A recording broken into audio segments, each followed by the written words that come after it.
15 years ago, a mysterious GameFAQs user called Ditman333 casually posted about a discovery he'd made in Resident Evil 4. He had stumbled upon a glitch that allowed players to move 50% faster, and all of a sudden, the emerging Resident Evil 4 speedrunning community took notice. The glitch became a revelation. When you think about a Resident Evil 4 speedrun, the first thing that comes to mind is the Ditman Glitch. You know, they love the game and probably a good chunk of them will be like, yeah, I know there's a glitch that makes you go fast. I don't think the game would be as popular to run without Ditman. Because how perfect get that glitch that speeds you up during a speedrun, you know, it's just absolutely, it's perfect. But its uses didn't stop there. Ditman had opened a Pandora's box of glitches, allowing speedrunners all over the world to expose new exploits and even bypass sections altogether. Resident Evil 4 speedrunning exploded in popularity, all thanks to Ditman's simple discovery. It has shaken up the speedrunning community. It is so important to the game's culture. He basically broke the game. But since 2007, the post has been purged from the forum, and today there's no evidence that it ever even existed. Ditman333, apparently no longer an active presence on the internet, has since faded into rumour, then myth, and eventually legend. I don't know how you discovered this. I think he found it on accident. I've thought about trying to find the thread before, But it seems to just vanish into nowhere. The ghost of Ditman333 has left a legacy. The exploit was dubbed the Ditman Glitch, and it's a name that still stands today strong as ever. And so, in a quest to learn the true story behind the glitch's origin, there's only one thing for it. It's time to find Ditman. I'm coming for you. This is the inside story of Ditman, the mysterious gamer who changed Resident Evil 4 forever.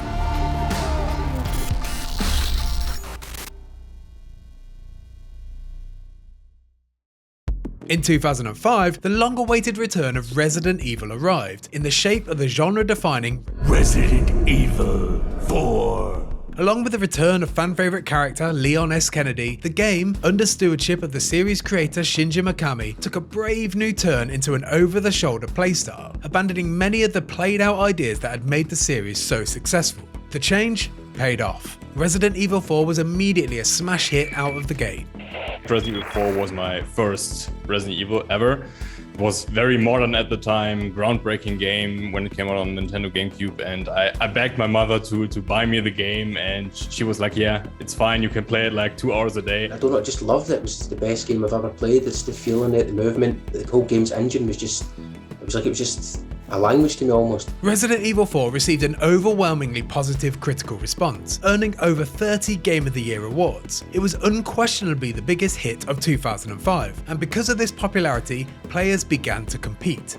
The goal was simple: who could finish this masterpiece the quickest? It's a challenge commonly known as speedrunning. Speedrunning is something I've been interested in since around 2015. Watching, Super Mario 64 runs and Ocarina of Time runs and all that. I ran Breath of the Wild first for a little bit because that just came out, and then I moved on to RE4 because it was a game I really, really liked. When I bought the game, I entered a German speedrun community, and all of the guys there had some awesome achievements, and I was pretty much the only one who didn't have anything. So I was like, yeah, I'm playing Resident Evil 4 right now. Let's check the current world record on speed demos archived. Yeah, I was like, okay, let's try to beat that time, and somehow it happened, and then I never let go. I had free time. Like, okay, maybe I'll entertain the idea of picking this game up. And eventually I was like, I'll do it. I'll learn it. But yeah, that was really fun. And then eventually I got into it. You start seeing the improvements really fast, and that drives you until you hit a plateau where it's really hard to improve. It's a lot of work, actually. A lot of work, a lot of dedication that's required to really get to that level in any speed game. Players from around the world gathered to try and set record times in Resident Evil 4. This all happened in parallel with the rise of YouTube and Twitch, which at the time was known as Justin TV, and gamers could now share videos of their times and tips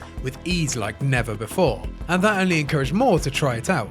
But 2 years after the game's release, and seemingly out of nowhere, a new exploit arrived. And with it, every single speedrunning strategy was about to change forever. Enter the Ditman Glitch.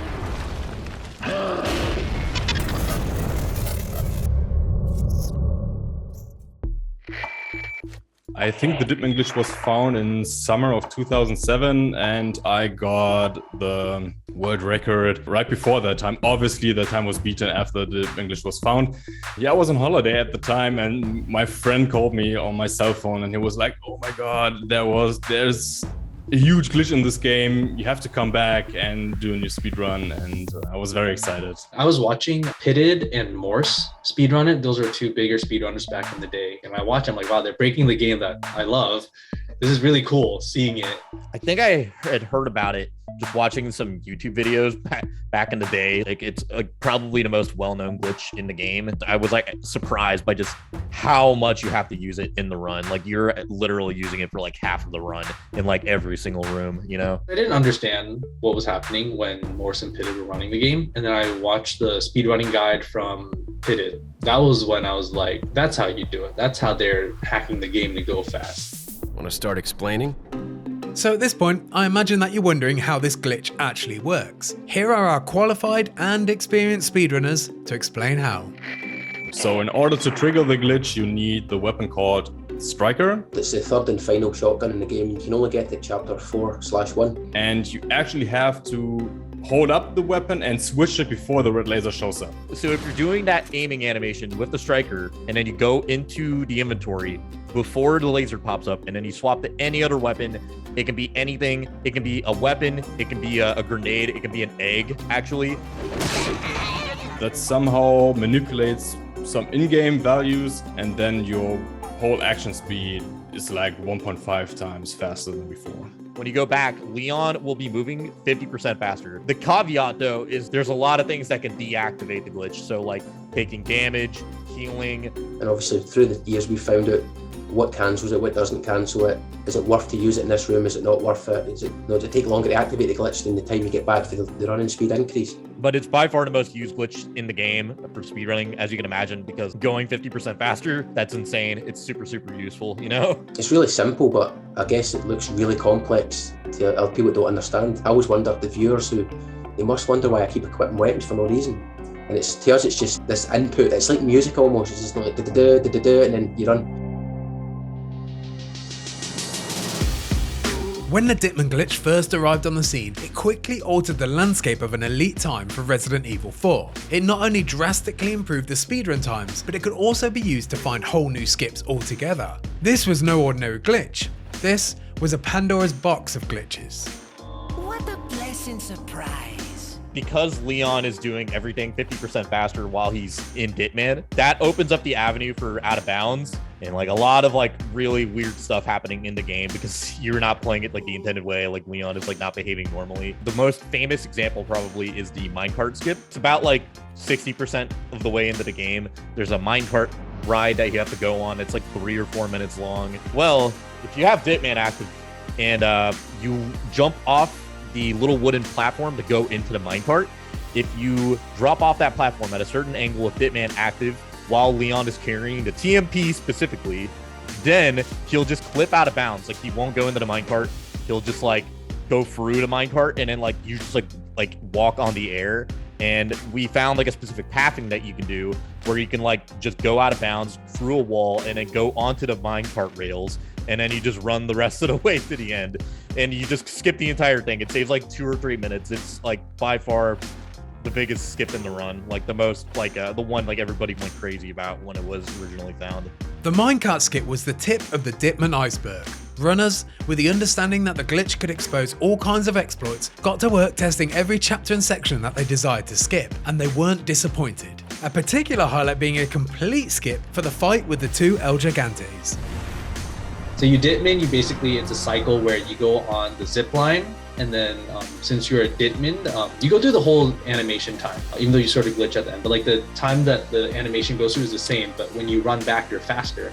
And when you start that zip tie again, you start where it was. So it hasn't fully gone back yet. So you start in like the middle and then you go out of bounds. With the knowledge of the glitch now widespread, the exploits kept coming. Some, such as the Salazar boss fight skip, which can only be performed on the 30 FPS version of the game, were even eventually discarded when the 60 FPS version on Steam became the runner's version of choice. But it wasn't just speedrunning exploits that the glitch presented.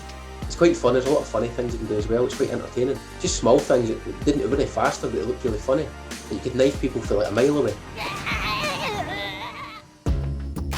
The Ditman Glitch quickly established its importance and soon became, and still is, essential for anyone dreaming of reaching top times in Resident Evil 4. Yet despite being found only 15 years ago, in internet years, that might as well be 100. And thus the story of its discovery and its discoverer has already drifted into mythical status.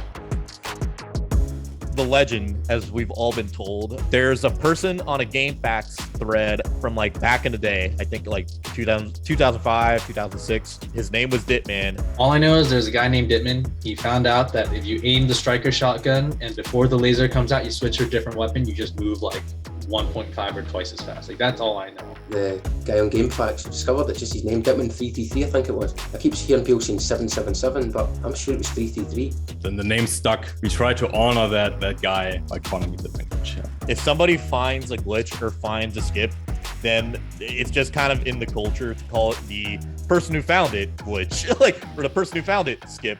Like if your name is like Kevin and you find like a skip that saves like 3 minutes, for the rest of time, everybody will call it the Kevin skip or whatever, like the Kevin like glitch or whatever, you know. I think he found it on accident. Well, if you know how the glitch works, that could be easily be the case. I don't know how you discovered this. I want to know like what went through your mindset. Like, how did you did you just randomly decide to like aim with weapons and decide to change your weapons? Like, I don't know how you figured it out. I've tried to contact him as well, try to find people who knew him, but he seems to just vanish into nowhere, so. At this point, I was invested. I wanted to know the true origin of the glitch, and to do that, the next step was obvious. Time to find Ditman. I'm coming for you.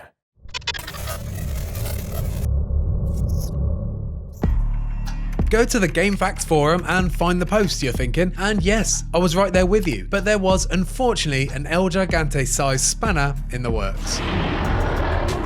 In the process of either moving servers or just a lack of foresight, old GameFAQs posts from 2007 had been purged long ago. The thread, and any trace of its existence of the thread, had been deleted permanently. And yes, I did try the Wayback Machine. No dice. But I wasn't deterred. Ditman was at one point a presence on the internet, so there had to be something out there. What followed was weeks of clues and dead ends, but thanks to more than a little determination, I eventually did it. I found Ditman. How did I do it? Well, the hunt was long, so in the interest of getting to the main event quickly, and with the added bonus of being thematic, there's only one solution. I'm gonna have to speedrun this. Deep breath.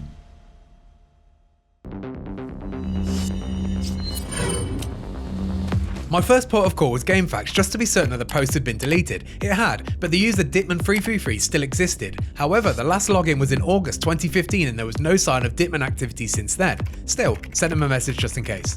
With GameFAQs feeling like a dead end, I quickly switched to old reliable, Google, which immediately led me to a YouTube channel called Ditman333, containing an odd mix of classical music, guitar covers, and skateboarding videos, one which did give me my first potential glimpse of the man himself. But with no activity for 8 years, I imagined the message I left would never be received. Assuming it was even the Ditman anyway, I'd certainly already come across a few pretenders. For example, a comment on Sunblade's excellent tutorial video was left by a user called Jesse Edmund, claiming it was him, but it was never seemingly proved it was Ditman. I also found a post by an old account called Not Sans with a bold claim, as well as a declaration by an account called AwareBear. I couldn't validate any of these and it was starting to get messy. Back to Google, and my search eventually led me to, of all places, a forum about the video game Stardew Valley. A user called Ditman333 had made a post in June of 2019. Closer, but still no activity since, and ultimately very little presence here. There was a single post looking for a fellow players on Nintendo Switch though, which conveniently left a friend code to investigate. I sent Ditman a private message on the forum and then moved over to the Switch. By entering the friend code on the Switch, I quickly learned that the person who could potentially be Ditman was called Tony, and frankly,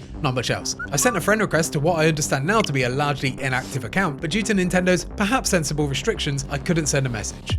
Back to Google, but now armed with the first name, I searched for Ditman333 Tony, and I quickly stumbled upon an old YouTube playlist called Ditman from 2012, with a description coming from an apparent proud mother called Melanie. Yes, I actually found Ditman's mom before I found Ditman. In the Ditman playlist, amongst the glitch clips, were 2 videos from the aforementioned account Ditman333, and even one from a Tony who shared the same surname as Melanie. The pieces were starting to add up, but because there was little to no activity on the Tony account, I decided to revisit the Ditman333 account and dig a little deeper. Despite no mention of the glitch on the account, 11 years ago Ditman333 had posted a guitar cover of the Resident Evil save theme. In the video's comments was a reply from an account I'd stumbled on before, AwareBear. Not only had AwareBear claimed to be Ditman previously, but is now doubling down as a mysterious guitar player. Besides a video about a glitch in Oblivion though, AwareBear didn't really have anything to back up the claim he'd made in the comments, but just like all the other accounts, I sent a message just on the off chance I'd hear back. This time though, I got an immediate response and amazingly, an email address. After a lot of hesitancy and a quick call over a Discord call, with a different username again just to keep it extra confusing, it finally became apparent that Awerebear, Jesse Edmond, the Discord user and Ditman333 had a lot in common. Namely, they were all the same person. And breathe. I did it. I had Ditman. Well, one half of Ditman.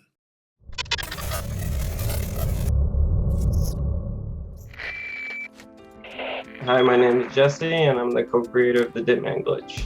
After a lot of conversation, Jesse finally and kindly agreed to talk to me on the proviso that one thing was made clear. The Ditman Glitch was something that he discovered with his brother, Tony. We actually started on Resident Evil 4. I've never tried any of the ones before that. This was like my first scary game we were gonna play. We had rented it from like Blockbuster, I think. We brought it home to try it out. So we played it for a couple days and we just fell in love with the game. So we ended up buying a copy for ourselves and we ended up beating it through at least like 50 times. We unlocked everything in the game you could possibly unlock. Going through that, that's when we just discovered the Ditman Glitch. At this point, I built up the discovery as a monumental occasion in my head, almost as if they'd had this great epiphany that they knew they would change the RE4 speedrunning scene forever. But that wasn't quite the case. I know you were looking for something wholesome, but at the time, me and my brother were, into smoking a lot of weed, and so at the time, I think we had just ended up smoking, and we were playing the game. I don't know if it was the weed that was kicking in or what, but I looked at him, I'm like, you're running faster. He's like, what do you mean? And then he starts moving around. He's like, yeah, definitely. So we backtracked a little bit as to how this had happened. I was like, well, I think you have the shotgun equipped. So we just kept fumbling with it until eventually we figured it out. And we're like actually super amazed. We're like, how is this like not a thing? How has nobody ever figured this out before? My brother had an account on GameFAQs and I wasn't really into it. I remember he used to go on there and post stuff and he's like, yo, let's post this on GameFAQs. So we wrote up this huge thing on how to do it and posted it. We didn't even name it. We just posted it like the speed glitch. But obviously we had our tag Ditman. So then it just took up as the Ditman Glitch. And I thought that was pretty cool that they named it after our post, which was just amazing. Turns out it snowballed into something and eventually people got all into it. And we're like seeing that people could jump out of the screen with this glitch and do really weird stuff. And it was just amazing to see it progress in that way. Jesse and Tony never expected the response the glitch would receive. So much so that today they're still a little overwhelmed by it all. Tony seeks little to no attention for their discovery whatsoever, and is happy for Jesse to speak on their behalf. Even now that I look back and I think about it, it's like, how the hell did we figure out that you had to aim with a weapon and then switch it? It just felt like we broke the game. It was like, that was it. It was broken. I remember thinking like, there's no way that nobody hasn't figured this out yet. I'm sure at this point the more cynical amongst you might still be concerned that Jesse was a pretender, and I'd be lying if I didn't admit I had my initial doubts. However, something I haven't mentioned yet is Jesse, after 7 years absent, successfully logged into the old Ditman333 GameFAQs account just to validate his claim.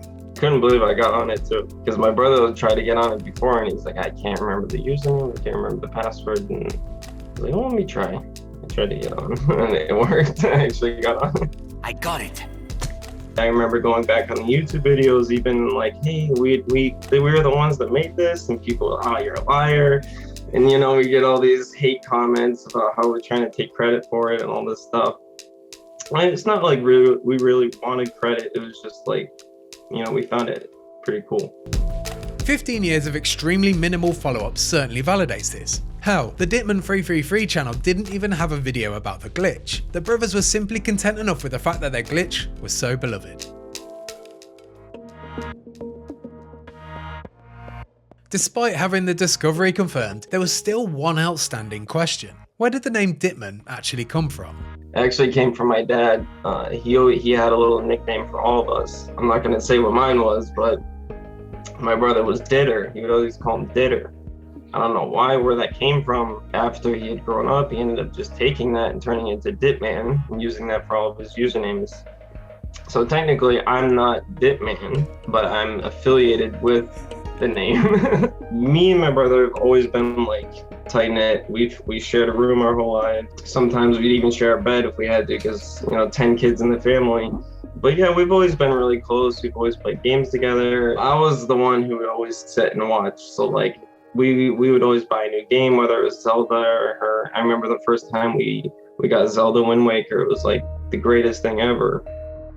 We got it. There was 4 of us to play, so we'd sit for an hour and a half and watch my brother play, and then it would switch to my other brother, and then my brother Tony, who was the one that we created the glitch with, and then I would always get last because I was the youngest. So Jesse's story was one that I'm sure anybody with a younger sibling could relate to. I myself was an older brother who definitely stifled my younger brother's gaming time, forcing him to watch more than he could play. But like Jesse, it was something that we always did together and built a bond over. But when Jesse and Tony first posted their find on GameFAQs, little did they know that their precious family gaming time had created a moment they could bond over for a lifetime. A moment that influenced a new generation of speedrunners around the world. we weren't even thinking about speedrunning at the time. We thought it was just more of a comical thing. We didn't think of it as like, oh, we could use this to beat the game faster. It's like, hey, we can use this to screw off and do these funny things. Probably my favorite one is at the end, the scene where he gets on the water ski. Hang on, sweetheart. Like when I saw that, I was dead. I was dying laughing. Despite their intention, the glitch had become the essential tool for speedrunning Resident Evil 4. So I had to ask, had the creators actually ever tried speedrunning the game themselves? No, I mean, I've tried to beat it as fast as I could. I think my record was like 17 hours. I was just like taking my time. I like to get every item when I play through. I don't like to just rush through. Kudos to them for being able to sit through a game that long. I just can't do it. I can't see myself making one wrong turn and wasting a half a second and saying, oh, I got to restart now. I really give credit to the speedrunners. Being able to do things that are frame perfect, it's unreal. Mission accomplished. Right, Leon? Not quite.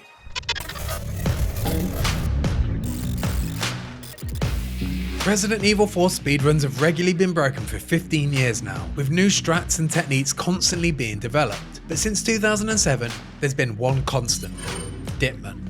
The glitch has stood the test of time, carrying over into ports on every console imaginable. If they patched it, it would definitely change the way people looked at the game. I think people were very excited about the glitch. I don't feel like they had any reason to take it out. It is, I think, one of the only glitches in the game that never got patched out. It works on every single version of the game up until now. I think besides the VR version, which just came out.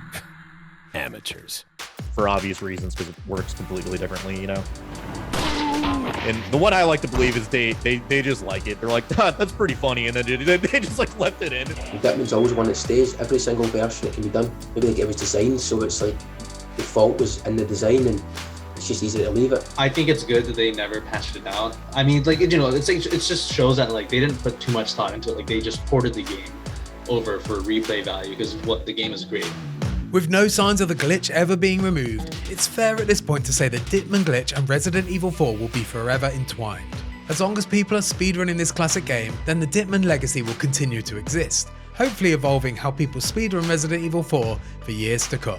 When we talk about, or when you think about a Resident Evil 4 speedrun, the first thing that comes to mind is the Ditman Glitch. I don't think the game would be as popular to run without Ditman. It is so important to the game's culture. I feel like the speedrunning culture, it just would not have taken off the same way. Also, Ditman is a really easy glitch to do. You can do it even if you're a casual runner, which is, I think, a big deal about why, how accessible it is to other people, that they can, somewhat live in the life of a speedrunner just for a little bit. I'm very happy that he found it because it has shaken up the speedrunning community quite a bit. A lot more people got into the game.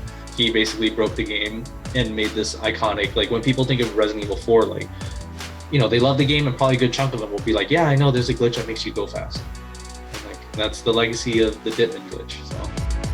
The Ditman glitch is a design flaw in a game, an error in the code, that despite breaking the game, has birthed an entire community whose passion refuses to waver. 15 years ago, two brothers accidentally found something broken in a video game. Since then, that discovery has profoundly changed the lives of people, prolonged the life of an iconic video game, and hopefully brought two brothers a little closer together.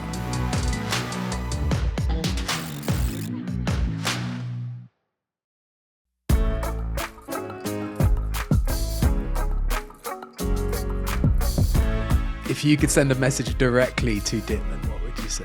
I guess I would thank him for the glitch. I'm very happy that he found it because it has shaken up the speedrunning community quite a bit. A lot more people got into the game. Just thank you, man. Just you done your bit, Ditman333. Thank you. You definitely shaped the speedrunning community and like all the other people that aren't speedrunners, like they're all affected by it as well. Thank you for accidentally finding the glitch. You made this a much better speed game. Yeah, thank you for making me like use up 2,000 hours of my life the speedrunning this 16-year-old game.